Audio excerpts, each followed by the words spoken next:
जलालुद्दीन मोहम्मद अकबर मुग़ल वंश का तीसरा बादशाह और संभवतः वही वो शख्स था जिसने सही रूप में मुग़ल वंश की स्थापना भी की, क्योंकि हुमायूं तो लगभग सारा राज्य हार ही चुका था और पानीपत के युद्ध का यदि निर्णय अकबर के पक्ष में न होता तो वह मुग़ल सल्तनत की स्थापना की बात तो बहुत दूर स्वयं अपने अस्तित्व को भी नहीं बचा सकता था।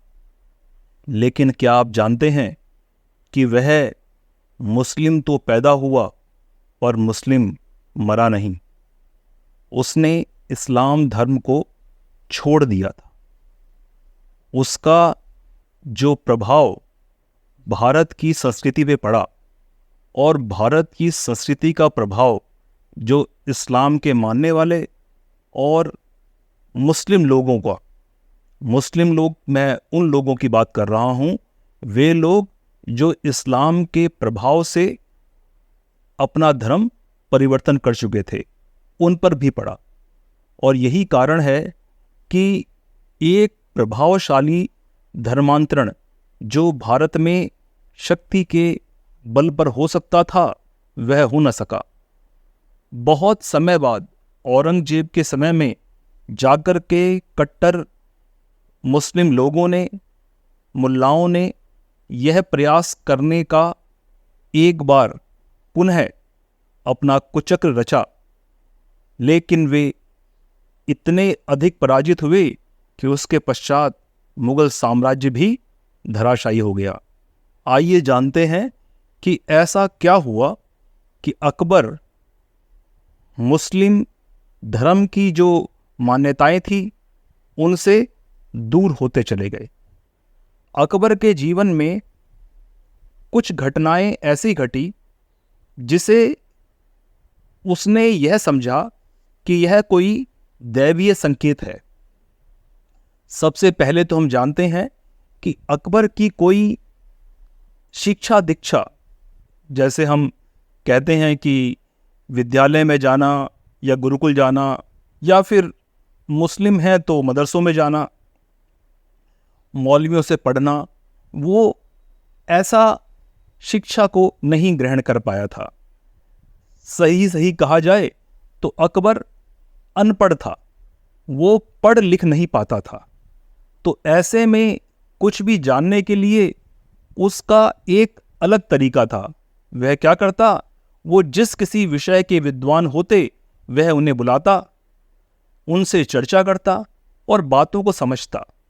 यह बात अकबर के पक्ष में गई, क्योंकि यदि पुस्तक पढ़ के ज्ञान प्राप्त किया जाए तो आप तो जानते हैं कि पुस्तक के ज्ञानी महामूर्ख ही निकलते हैं। चिंतन और चर्चाओं से उपजा हुआ ज्ञान सदैव व्यक्ति के सामने एक प्रत्यक्ष उदाहरण बनकर प्रस्तुत होता है।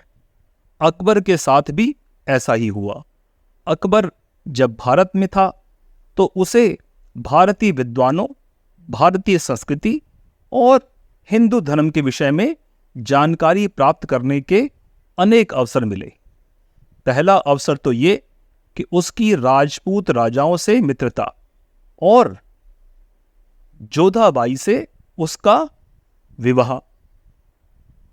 हम यहाँ पर इतना भर कहना चाहते हैं कि यद्यपि यह एक राजनीतिक विवाह था, परंतु इस विवाह में जोधाबाई स्पष्ट रूप से यह बात कह चुकी थी कि वह धर्म परिवर्तन नहीं करेंगी। और जब वे अकबर के महल में आई तो उन्होंने वही धार्मिक रीति रिवाज, वही धार्मिक उत्सव मनाने जारी रखे जो वे अपने महल में मनाया करती थी। इन सब के लिए अकबर के मन में जिज्ञासा थी और साथ ही साथ उनके जो सबसे बड़े मित्र थे राजा बीरबल, राजा बीरबल के साथ आपने उनकी कथाएं तो सुनी होंगी। वे कुछ हंसी मजाक की कहानियां हैं और कुछ विद्वता के परिचय को बतलाती हैं। बीरबल एक ऐसा मित्र था जो उनके लिए दार्शनिक का भी कार्य करता था।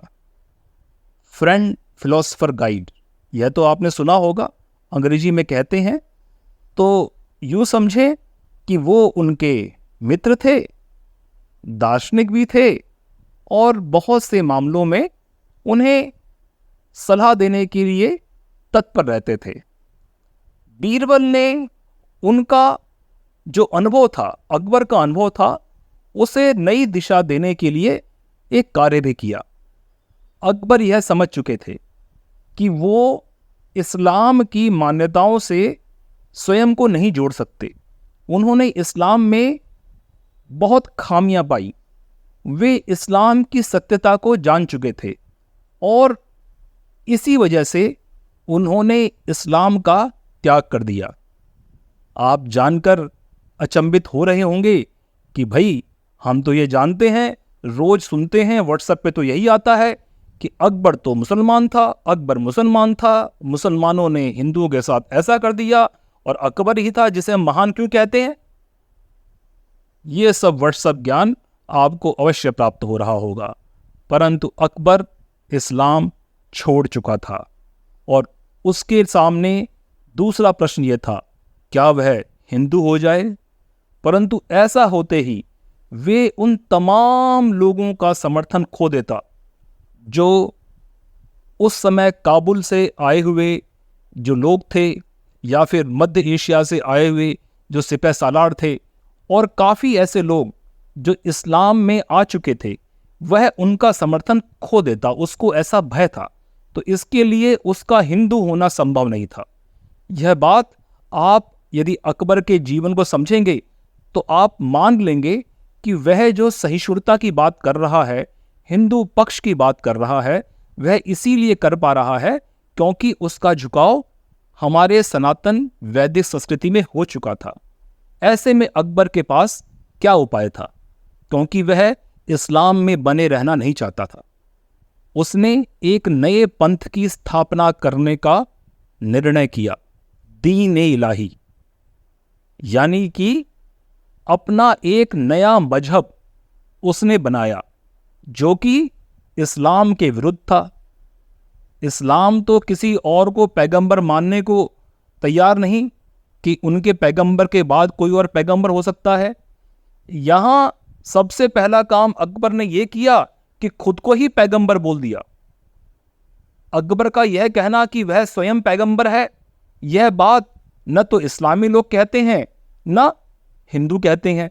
इस्लामियों के लिए तो ये बात और भी बुरी हो जाती है कि अकबर, जिसको वो महान मुगल सम्राट के बारे में कहते हैं और इस्लामिक राजा कहते हैं, अब वो इस्लामिक ही ना रहा, तो वे इस बात से हट जाते हैं। जबकि आप यदि दीन-ए-इलाही के बारे में जानना चाहेंगे तो आपको स्पष्टता से यह अनुभव हो जाएगा कि अकबर ने स्वयं को पैगंबर घोषित कर दिया था।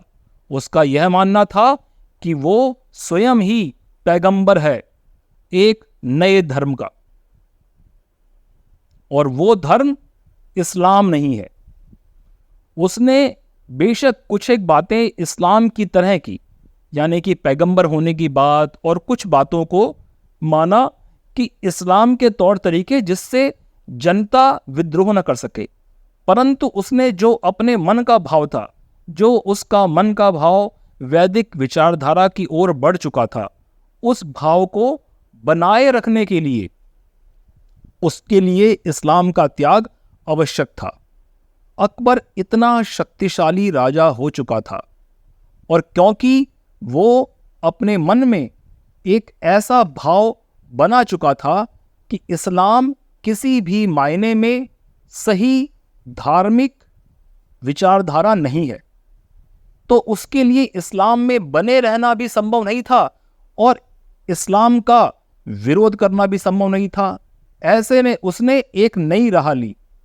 उसने कहा, मेरे लिए हिंदू बनना तो संभव नहीं, क्योंकि हिंदू धर्म में आप परिवर्तित नहीं हो सकते, परंतु मैं इस्लाम में नहीं मरूंगा, मैं इस्लाम के नियम नहीं मानूंगा, मैं मुसलमान नहीं रहूंगा, और अकबर ने एक नया धर्म शुरू किया, दीन ए इलाही। यह बात मुसलमान कई सदियों तक आज भी पचा नहीं पाते हैं।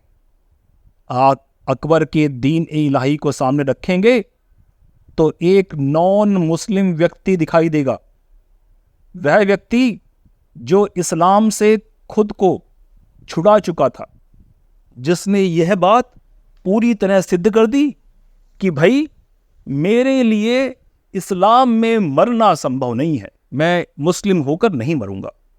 परंतु यह बात इतनी भयानक थी, उस वक्त इस्लाम के मानने वाले लोगों में, स्वयं अकबर के दरबारियों में, उसके वंशजों में यह भय था कि क्या हम दीन इलाही को आगे बढ़ाएं।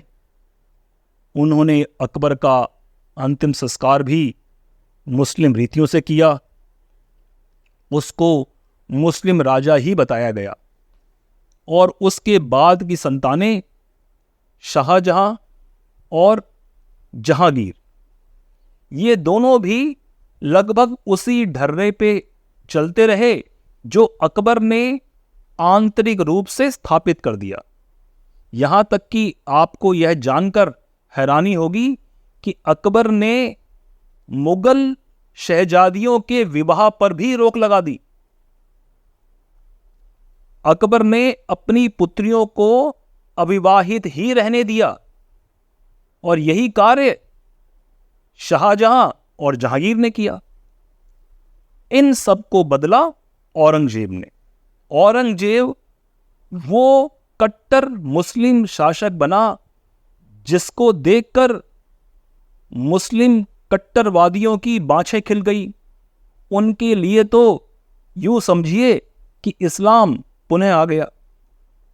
जिस इस्लाम को अंदरूनी तौर पर अकबर मार चुका था, और ऐसे वैसे नहीं मारा था उसने इस्लाम को त्याग दिया था, छोड़ दिया था और उसके विरुद्ध में एक नया धर्म अपना लिया था।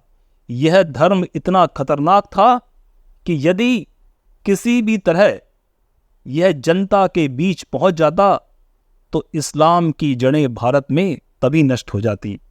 परंतु अकबर, क्योंकि उस समय अधिक मन से शांत हो चुका था, उसके लिए ये जो साम्राज्य को बढ़ाने की इच्छा उतनी अधिक न होकर के आध्यात्मिक रूप में वह अधिक स्वयं को डाल चुका था।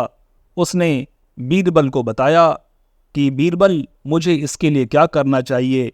बीरबल का उसे यही संदेश था कि आप तो अपने आप को ही, मन को ही धर्म में लगाइए। जनता राजनीति से चलती है, जनता को राजनीति चाहिए, तो जो हिंदू हैं उन्हें हिंदू बने रहने दीजिए, जो मुस्लिम हैं उनको वैसे ही रहने दीजिए। आप केवल अपने ही मन के विचारों को शुद्ध करने के लिए और स्वयं के जीवन आचरण को उन्नत करने के लिए उस धर्म से बाहर आ जाइए और वही करिए जो आपकी मानसिक अनुभूति है। दीन इलाही का पहला फॉलोअर स्वयं राजा बीरबल बने। राजा बीरबल और अकबर दोनों घनिष्ठ मित्र थे। धर्म के प्रति यह उनकी आस्था उन तक ही सीमित रही। यह भारत के लिए अच्छा हुआ या बुरा, यह तो निर्णय आप लोग करें, परंतु यह अवश्य जान ले कि भारत का पहला संस्थापक मुगल राजा मुस्लिम धर्म छोड़ चुका था। उसने स्वयं को इतना ऊंचा पाया कि वह शक्ति से दूसरों को धर्म बदलने के लिए विवश न कर सका, क्योंकि उसे मानवता समझ आ चुकी थी। दीन इलाही के विषय में अधिक जानकारी प्राप्त करें। अकबर और बीरबल के संबंधों के विषय में जानकारी प्राप्त करें और यह समझें कि कैसे मुगल साम्राज्य की वे 3 पीढ़ियां प्रभावित रही इसी अकबर की मानसिकता से। और जब औरंगजेब कट्टर हो गया तो जानते हैं ना, अपने मरने से पहले औरंगजेब ने स्वयं अपने साम्राज्य का विभाजन करना चाहा था, उसे 3 भागों में बांटना चाहा था। वो समझ चुका था कि भारत में उसके इस कृत्य से, जो उसने अपने धर्म को कट्टरता से बढ़ाया है, उससे उसका साम्राज्य नष्ट हो चुका है और कुछ ही वर्षों में वो नष्ट हुआ भी। तो आप यह समझें कि भारत के वे मुसलमान जो गाहे बगाहे गर्व करते हैं अकबर की महानता पे, वे समझ लें अकबर इस्लाम को त्याग चुका था, इस्लाम के विरुद्ध नया मत बना चुका था और स्वयं को पैगंबर घोषित कर चुका था। यह बात धीरे धीरे मुगल काल में भी छुपाई जाती रही, आज भी चर्चा का विषय नहीं होती, परंतु सत्य तो यही है। जय जय। चारों वेदों, 10 उपनिषदों के ज्ञाता, महान ब्रह्मनिष्ठ तथा स्वयं ब्रह्मवेद के रचनाकार राकेश प्रसाद पुरोहित जी द्वारा वाचन किया गया यह वृतांत केवल सत्य के विभिन्न रूपों का दर्शन है। सत्य सर्वत्र है, जिज्ञासा से सत्य प्राप्त होता है। दर्शक अपने दर्शन से सत्य को जांचे, सत्य मार्ग का यही आचरण है। नमो ब्रह्म।